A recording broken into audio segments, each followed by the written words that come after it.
Мисијата на Европскиот мониторинг центар за дроги и зависност од дроги е to provide the community and the EU policy makers да се обезбедат заедниците и донесувачите, оние кои што креираат политиката, with factual, objective, reliable, фактички, comparable data about drugs. споредливи податоци и кои што се реални во однос на употребата на дроги.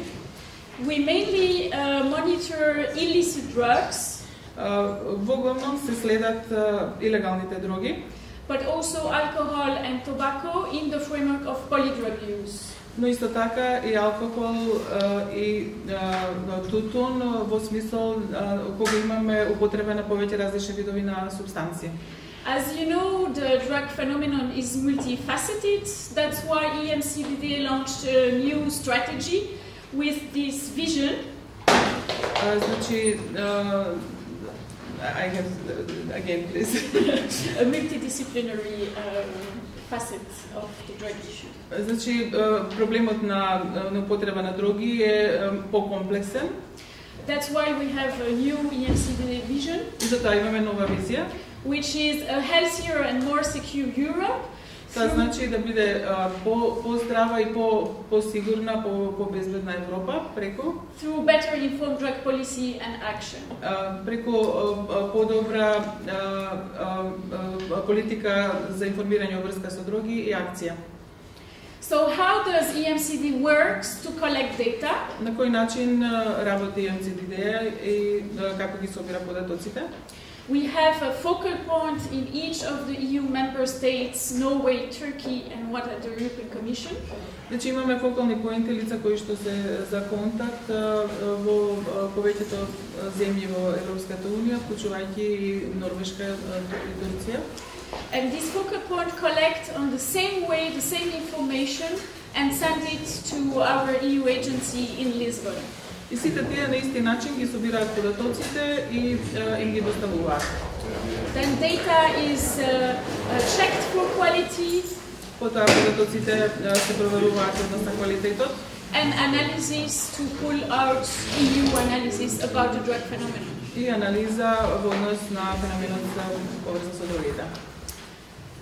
But the drugs has no frontiers, and the EU agency is working also with countries outside the EU. Но проблемот на дроги нема граници, нели? Така да Европската унија соработува и со други држави кои што се надвор од Европската унија. So that's thanks to the technical cooperation project financed by the EU through the IPA project that we are here with my colleague today.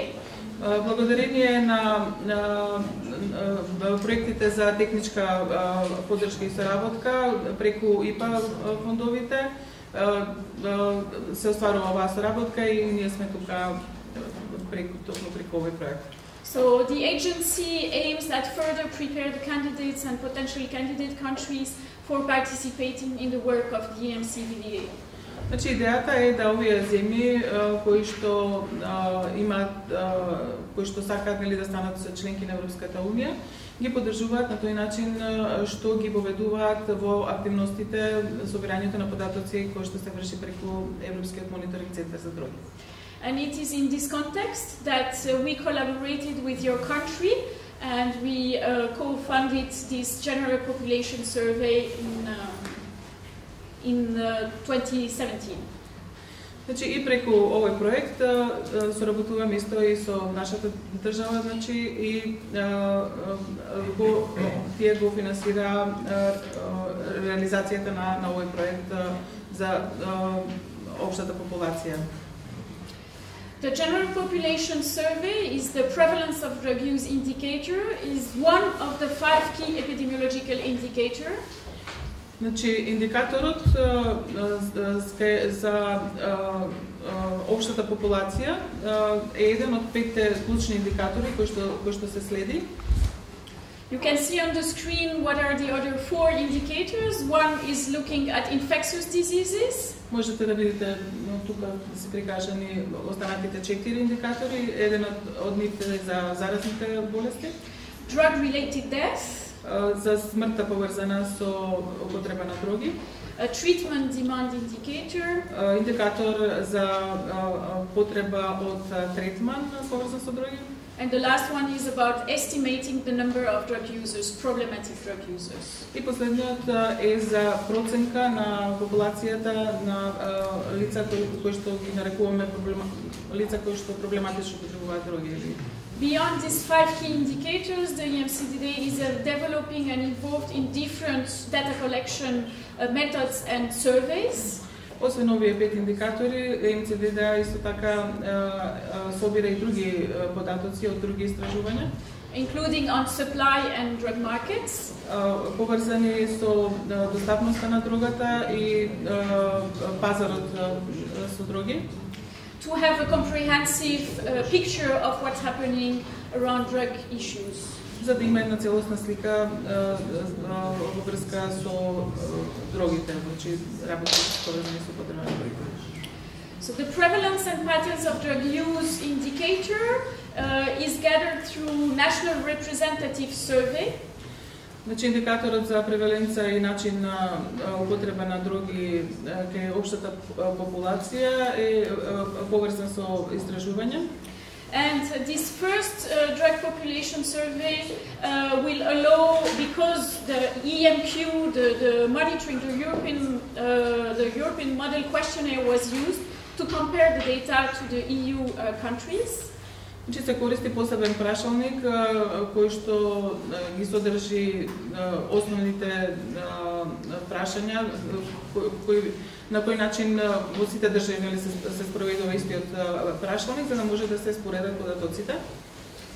This indicator is very important to assess the progress towards the national drug strategy.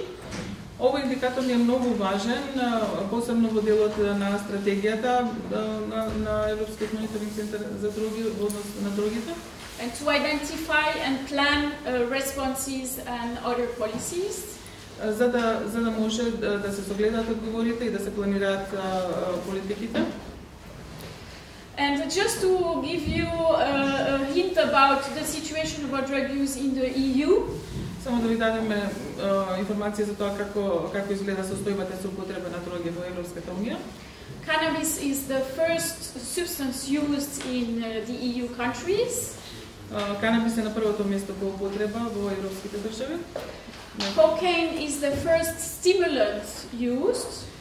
Кокаинот е број 1 во однос на дрога како стимулансите, од групата на стимуланси кои што се користи.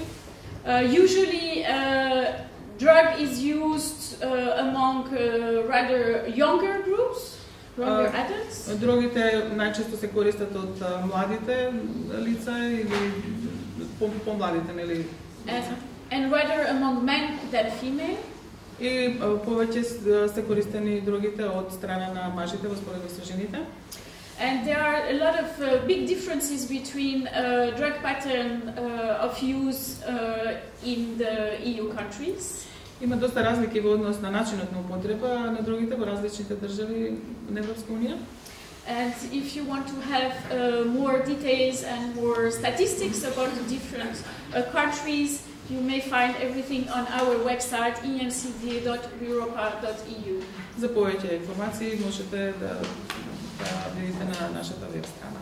И јас сакам на почетокот да се заблагодарам на сите присутни и представниците на медиумите, нашите колеги кои што активно учествуваа во спроведувањето на проектот и секако со поддршка на Агенцијата за застапеност на дрогите во Европа, како и Министерството за здравство.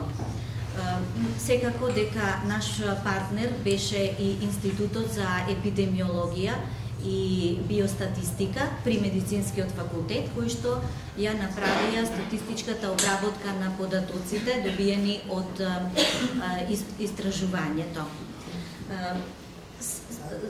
Сакам таа благодарност да дојде и до сите учесници на ова истражување, со тоа што морам да кажам дека вкупно бевме вклучени 85 лица во спроведувањето на истражувањето од самиот почеток до крајот.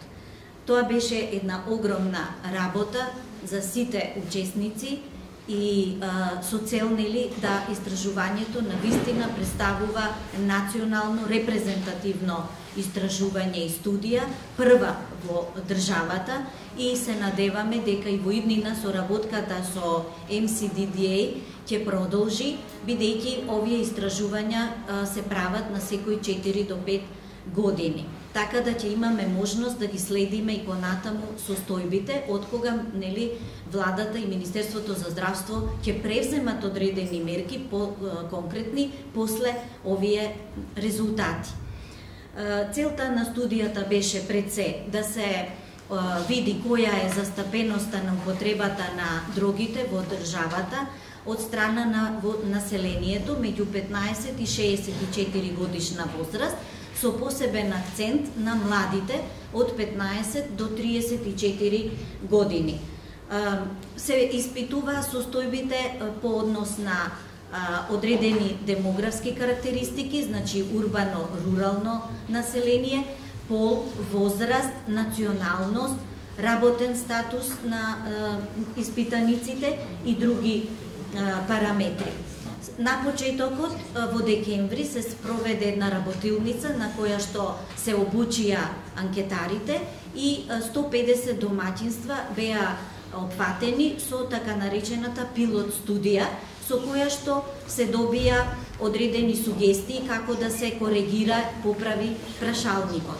Од кога таа фаза помина, се пристапи кон спроведување на истражувањето и самиот прашалник се состоеше од 76 прашања за тутун, за алкохол, за илегални дроги, мислење на граѓаните наши по однос на тоа дали треба да се употребуваат дрогите или не, и мислења по однос на тоа дали навистина представуваат илегалните дроги голем ризик за здравјето на населението.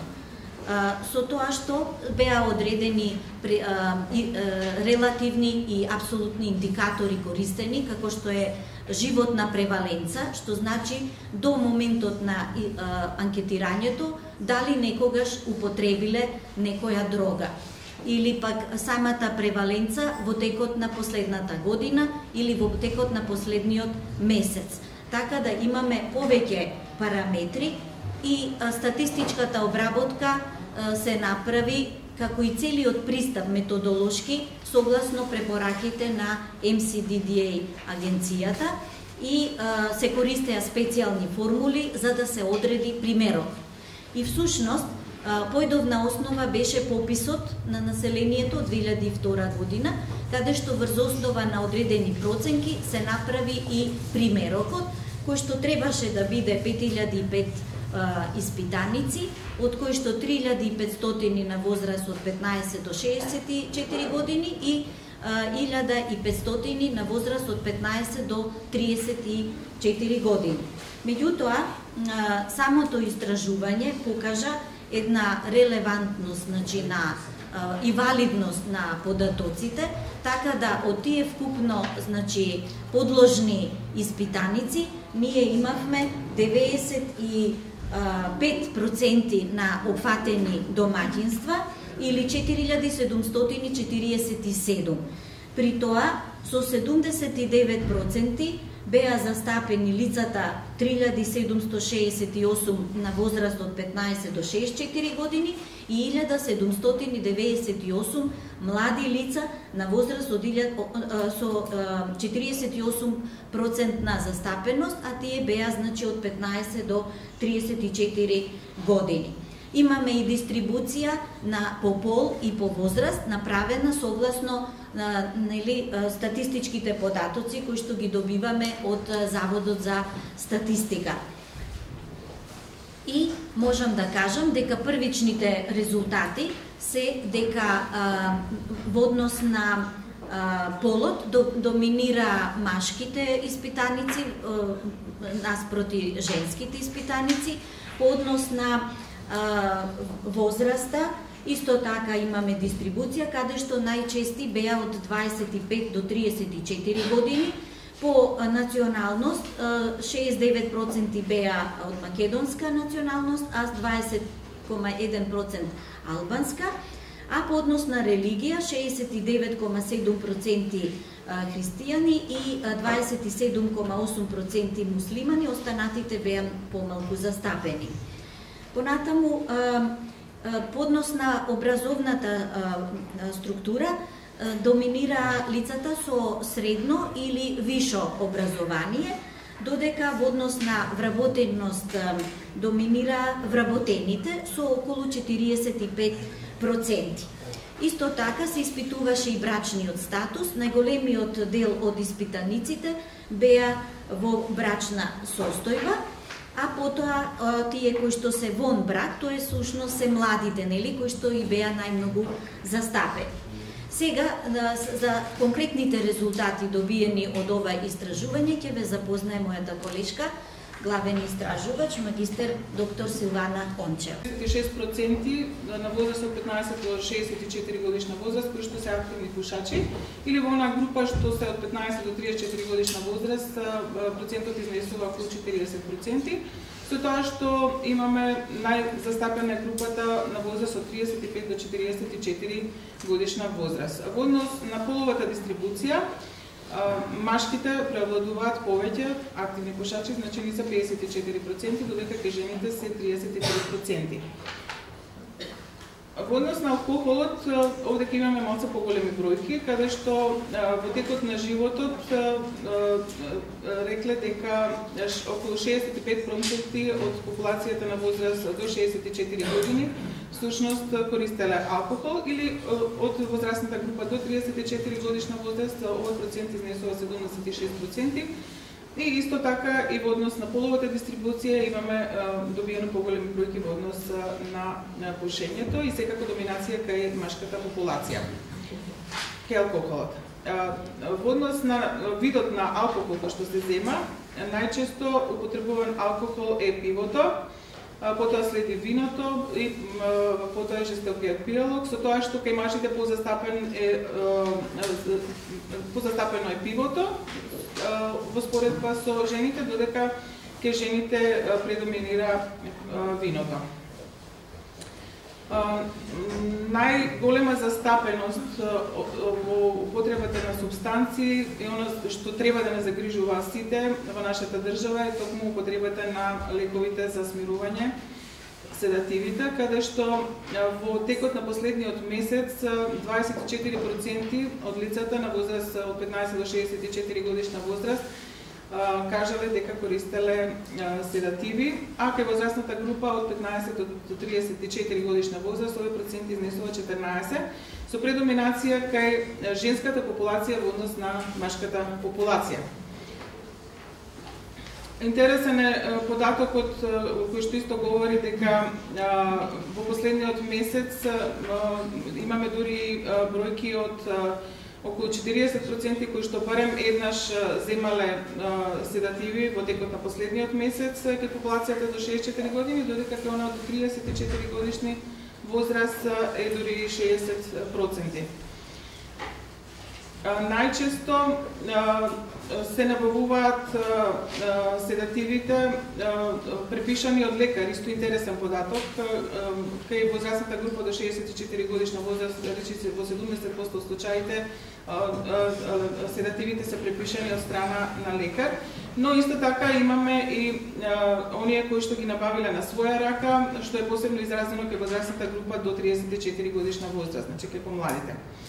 Во однос на причините за земање на седативи, најчесто се укажува околу 30% ги земаат за смирување. Потоа исто така како причина се наведува и потребата за да може да се заспие. Кај повозрастната група имаме за намалување на болките, а секако и за третман на одредени заболувања.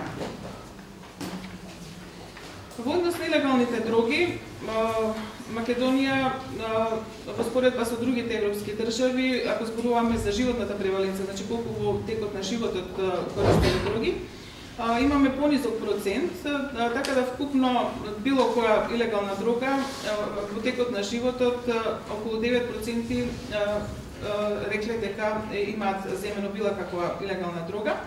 При тоа најчесто застапена е марихуаната или канабис со учество од 8,2% во текот на животот. Кај младата популација на возраст од 15 до 34 годишна возраст, канабисот е застапен со околу 15%. Интересен е фактот дека кај оваа помлада популацијска група од 15 до 34 годишна возраст, во споредба со другите држави европскиот просек, имаме приближување кон европскиот просек и другите држави во споредба со животната преваленца, каде што имавме пониски резултати. Овдека се прикажани употребата на илегални дроги во текот на животот според возрастни групи, каде што очекувано најчесто е застапена кај најмладата возрастна група од 15 до 24 годишна возраст. Слична е состојбата и со канабисот, а во однос на половата дистрибуција, значи исто почесто имаме застапеност кај машката популација во споредба со женската популација. Исто, нели, и во текот на последниот месец овде се прикажани за различни видови на дроги. Во однос на возрастната структура, кога се започнува со земање на дрога, најчесто се зема на возраст од 17 до 20 годишна возраст, со исклучок на кокаинот, каде што имаме просечна возраст кога се започнува после над 30 годишна возраст.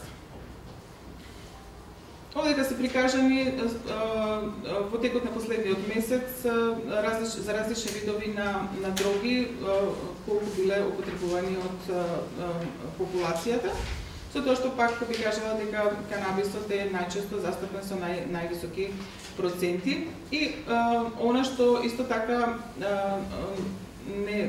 на второ место е хероинот, додека кокаинот исто така изненадува со веќе над 1%, значи 1,5% кај возрастната група или 2% нели кај помладата возрастна група. Во однос на мислењата на луѓето за употреба на одредени супстанции, значи најчесто редовното пушење на марихуана и хашиш или повременото пушење најчесто не се одобруваат, значи не се сложува со тоа дека треба да се употребува редовно или повремено, околу половината од испитаниците, а додека еднаш до два пати исто така не се согласуваат дека може да се проба, но сепак имаме за пробање еднаш до два пати, значи имаме оние кои што поддржуваат околу 11% да се проба.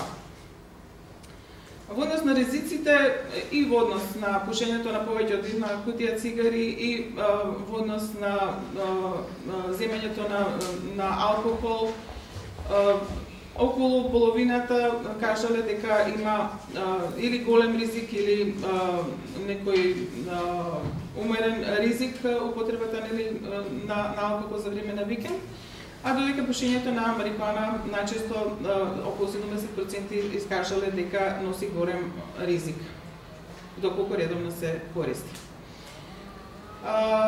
Во однос на набавката на марихуана, над 30% укажале дека може многу лесно или доста лесно да се обезбеди. И интересен податок кој што го добивме дека имаме голем број на лица кои што веќе познаваат од други лица кои што користат илегална дрога. Значи, во однос на марихуаната, околу 56%, екстази, 1/4 од популацијата веќе познава некој кој што зема оваа дрога.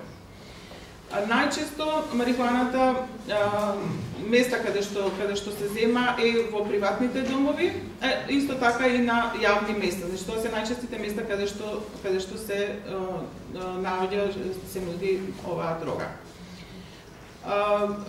Во последно време се следат и така наречени нови психоактивни субстанции. Кај нас се застапени со отприлика околу 1% кај популацијата. Значи ги имаме и тие видови на субстанции веќе навлегуваат кај нас. Да сумираме, значи имаме доста пушачка нација, значи околу половината од луѓето ми се веќе активни пушачи. Во однос на алкохолот имаме слични резултати како и во другите држави. Марихуаната е најчесто застапена користена дрога со околу 8% учество кај возрастната популација, додека другите се движат околу 1% другите видови на илегални дроги. Мажите повеќе користат во споредба со жените супстанции, за разлика од седативите, лековите за смирување, каде што имаме доминација кај женската популација. Таму беше 10% причина, или секој 10 корисни седативи, сега има пораст од 14%? Тоа беше кај младата популација. Испод истражувањето беше кај младата популација, застапеност на возраст од 15 до 16 годишна возраст. Инаку, фрапантни се податоците.